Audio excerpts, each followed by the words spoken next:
Although as Minister of National Defense, I had sighting reports of UFOs.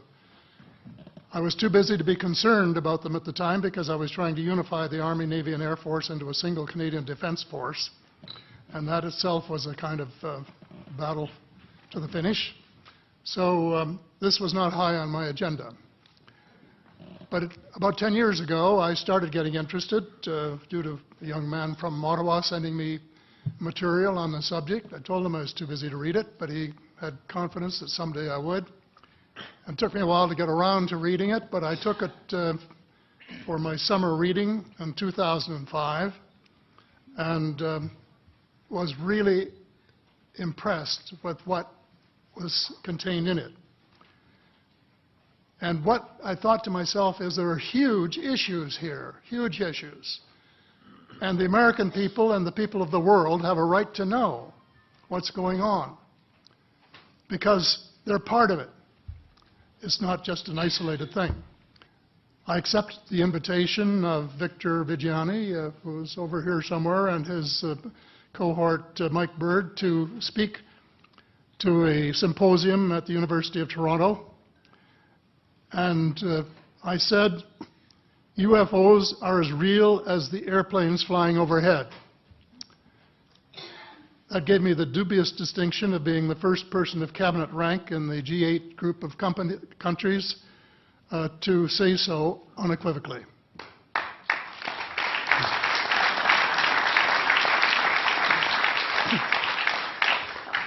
In the 1960s sometime, it was a flotilla of UFOs headed south that crossed into NATO territory in Europe. And the commander-in-chief of the Supreme Allied headquarters in Europe was naturally very shaken. Fortunately, or maybe divine providence, before the panic button was pushed, the flotilla turned around and headed back north. Obviously, they had thought maybe they were Russian, and they were very concerned about it. Anyway, an investigation was launched into this whole subject, and a document was prepared which concluded that at least 4 species had been visiting Earth for thousands of years. And this is my own view at this stage as well. So, except for that, there are just a couple of things that we've talked about that I'd like to refer to. And one was that we were referring to them as they until this morning when Linda Moulton Howe, I think she was the first one, actually named 3 different species. I don't think we can any more refer to them as they because they're not an amorphous mass. They are different species and consequently may have different agendas. I don't think we can say that they all have the same agenda any more than we could say that the United States, China, and Russia had the same agenda. Our real interests may be very similar, but as of now, our perceived interests are still quite far apart. One more observation before I begin what I want to say, and that is that we spent quite a bit of time talking about the 66-year-old cadavers, and I was glad to have Linda this morning finally say that there are live ETs on Earth at this present time, and at least 2 of them probably working with the United States government. The other species that I learned about not too long ago was called the tall whites. And this is when Paula Harris broke the story just a few years ago.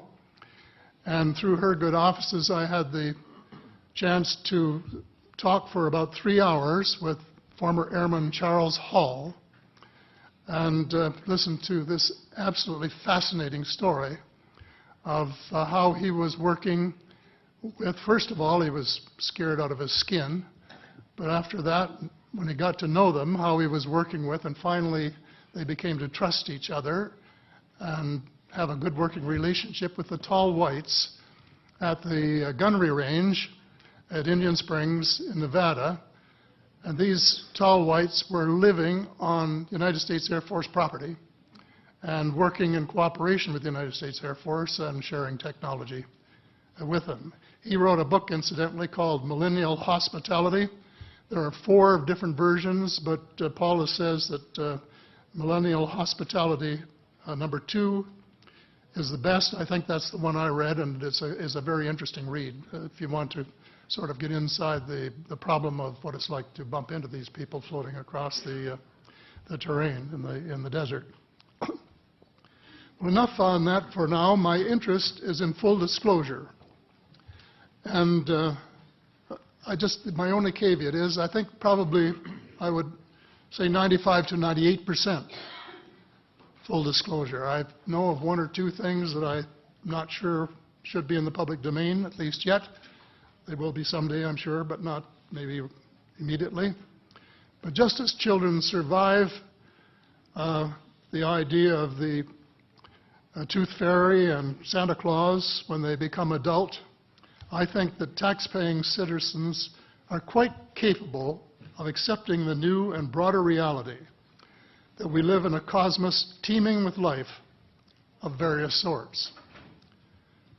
The fact that some other civilizations are more advanced than we are may be humbling. And it exists, and it's being kept secret by the same vested interests who control our destiny. Who are these vested interests, and what are they up to? Well, Senator, you were talking about a military junta.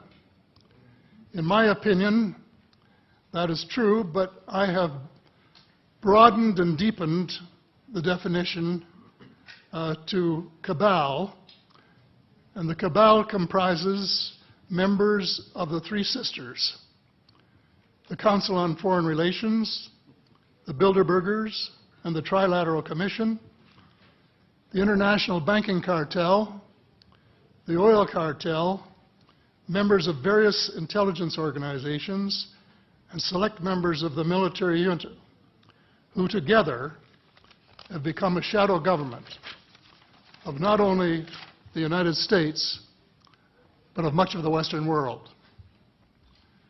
The aim of the game is a world government comprising members of the cabal who are elected by no one and accountable to no one. And according to Mr. Rockefeller, the plan is well advanced. Does this help you to understand why our civil rights are being taken away from us? I say us, because Canada too is included in the grand plan.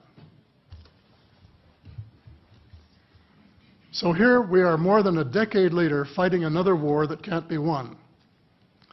There is no country on earth powerful enough to protect its citizens against fanatical hate, as we learned from the Boston Marathon.